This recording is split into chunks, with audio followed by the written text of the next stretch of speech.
This is CLEO, a 1-year-old Mastiff cross. CLEO came into the home as a stray from one of our council partners. We took her into the behaviour department because she was worried about interacting with other dogs. She was also worried about meeting new people, being handled, and not very confident about being left on her own.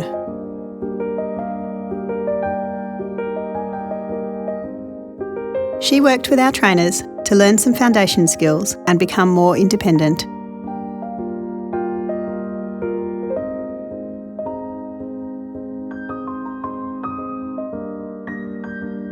Our trainers also helped CLEO build her confidence with other dogs and people.